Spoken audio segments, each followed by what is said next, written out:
Hello, and welcome back to Arc of Gyan. Today we have another book review in store. Today I'm reviewing the book by David Brin, Startide Rising. It is a semi-sequel to Sundiver, my last book review. This book picks up on all of the greatest strengths of Sundiver, in my opinion. It is a huge step up. The basic synopsis of the book is that this crew of neo-dolphins, humans are uplifting dolphins if you remember. Uplift is a process of giving sentience to a lower species.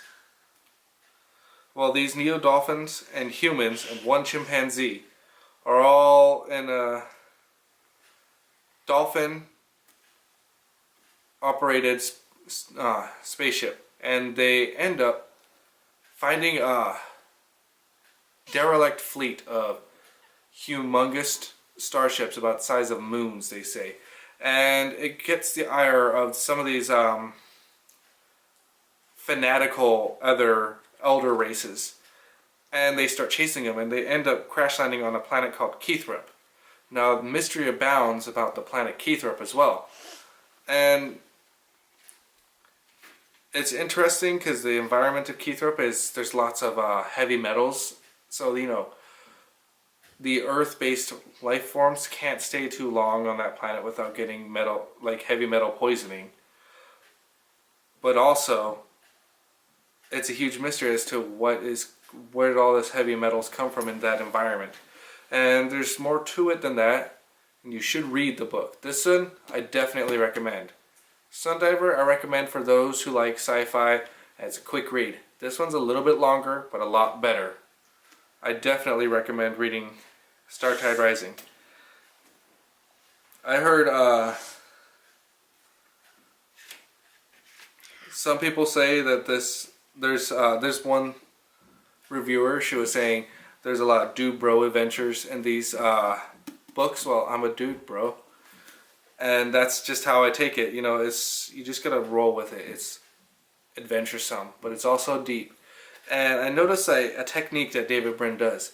He takes these really deep, heavy subjects and lightly touches on it, so that it works on the back of your mind. Some other authors might go heavy-handed with it. One of my favorites, Frank Herbert, loves to go heavy-handed. But David Brin's technique is slightly different. He just lightly touches on it, and where he goes heavy is the adventure.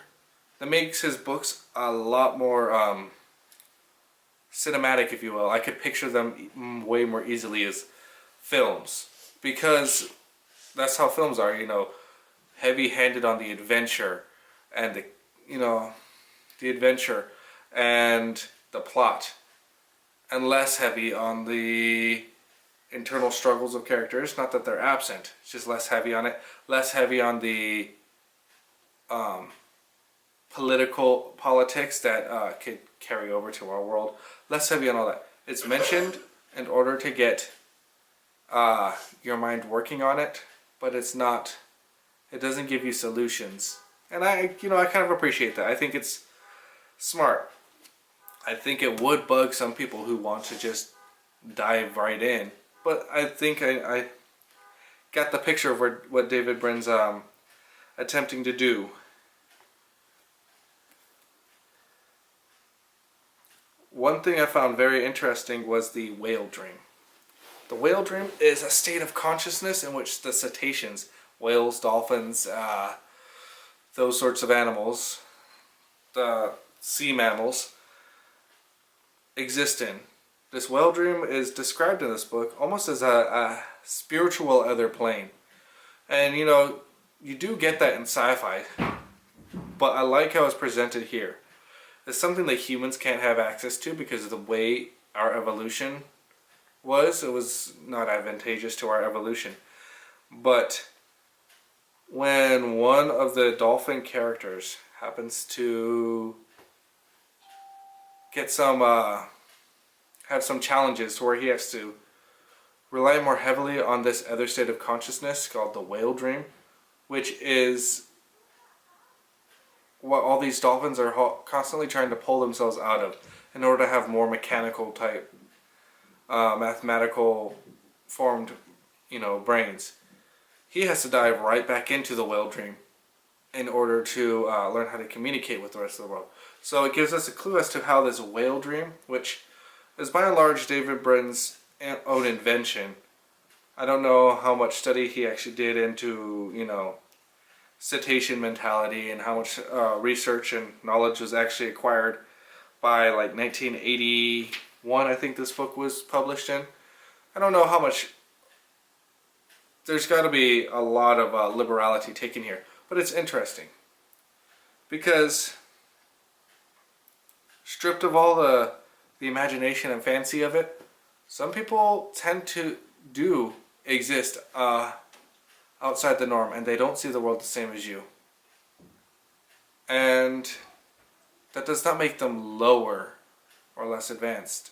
In some ways, their strengths lie where your weaknesses are. That's what I got from these dolphins, who some of them do degenerate and go back to old primal behaviors. You know what I mean? That is when you have to be present moment oriented in a fight for survival on a different planet. But it's really interesting. Some of the best characters on here were actually the aliens that was chasing them through space. I found myself more gravitated to those characters. They were alien. Their thought patterns, David Brin made an effort to make sure we knew they weren't human, even in the way they thought of the world, and you know what I mean? The way they thought of the world and the way they communicated. But still, they're some of the most interesting characters. I think the fanaticism and their belief structures and that's leading them to chase the dolphin and human crewed spaceship across space adds greatly to the intrigue of these characters.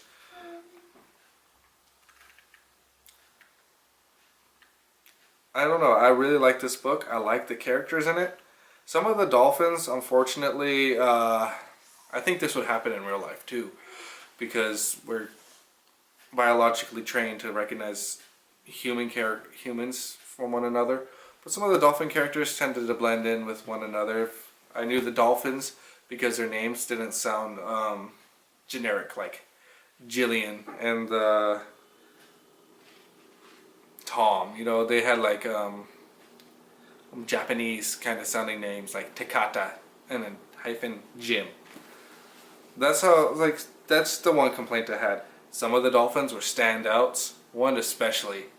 He stood out.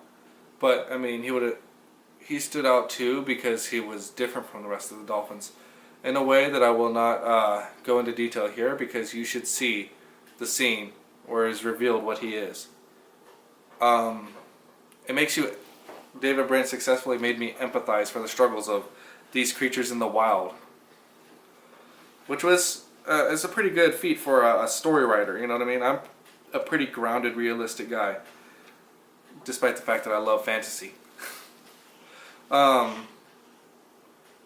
Startide Rising, great book, highly recommended. It's timely, always. It did not age badly at all since 1981 or 2, whenever this book was published. And it opens up a whole universe I really wish would be presented to us, either on TV, miniseries, movie, because David Brin's writing style, while some things might get lost, it could translate over. Kind of like J.K. Rowling's writing style translates over, and David Brin's around to help coach other creators and how his works are presented. I think there's a lot of value in David Brin's stories. They aren't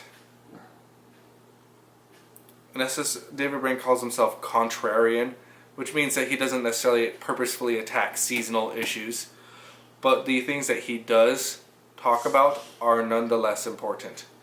Maybe more relevant because they may not be what everybody else is talking about at the moment. Some of the things that David Brin was talking about in 1980, in the 1980s in these books, are more relevant nowadays. And then some of the things he's talking about now, who knows? They may spring up in more relevance in a couple of decades. I'm going to finish with this thought. This book, Startide Rising, really succeeded where Sundiver, in my opinion, didn't fail. It's not like it tried to. It just is Startide Rising builds a plot, builds a world, builds an epic story. It's not as self-contained as Sundiver was, and I appreciate that a lot. I like my universes big when I read. I like the implications huge because we live in a big world as it is, and I like it to feel real in that respect. Startide Rising accomplishes just that, and it really left me wanting more. Fortunately, I have the next book in the series, and I'm currently reading it. But by the time Startide Rising was over, I picked up the next one immediately. It was great in that respect. It kept me interested. The philosophy in it was interesting. The science in it is interesting. A little less grainy, I guess is the word close as I can come up. Less grainy science than Sundiver. This science is more soft. Is easier to just get enveloped in. You know what I mean? Not the mechanics of how the sun works, but this is more like the nature of consciousness and how brains work. You know what I mean? Things that's like a little softer, a little easier, a little more palatable. But for that, it's also easier to get lost in. It's easier to understand. It's a great book. Give it a shot. Don't worry about little things that are, would have been considered the norm in the 1980s that would come across cheesy now. We gotta remember, when these books are coming out was the heyday of American action movies with Arnold Schwarzenegger and Sylvester Stallone. Some of that bleeds through into the book because nothing is outside of its time completely. But I actually appreciated it. To me, it adds a layer of camp. Not camp, but a layer of fun to it.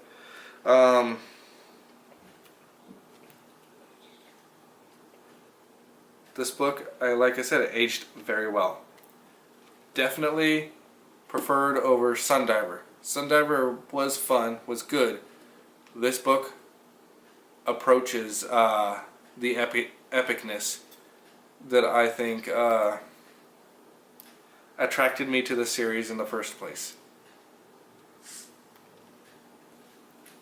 I recommend it, and you need not have read the first book in this universe to appreciate this book.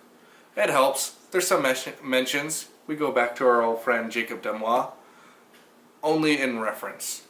I guess this book takes place 200 years or something. So some of the older characters in this book have dim memories of Jacob Demois, or it was a long time ago, before the start of this book. So those references may not hold meaning if you just jump right into Startide Rising, but you don't lose anything from the story by just jumping into Startide Rising. It's not heavily linked to the past one, such like other book series might be. I do think that's kind of a strength of David Brin's. You can just pick this book up, and a self-contained story despite it belonging to a wider universe. Very smart, very you don't see that a lot nowadays. We have turned everything serial. It's like a soap opera linked to the next one. This series is not quite so much like that. And that's kind of nice.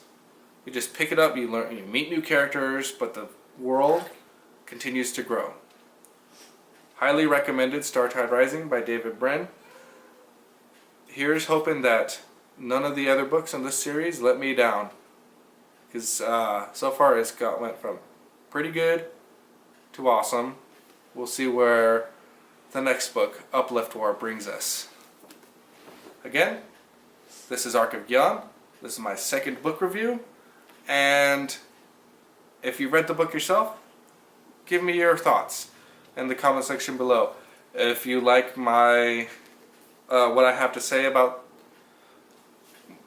these books as I review them, give me a subscribe, give me a like if you just want to throw support my way. This has been Isaac Markham. This channel is called Arc of Gyan, and I will get to you with the next book I read. Thank you.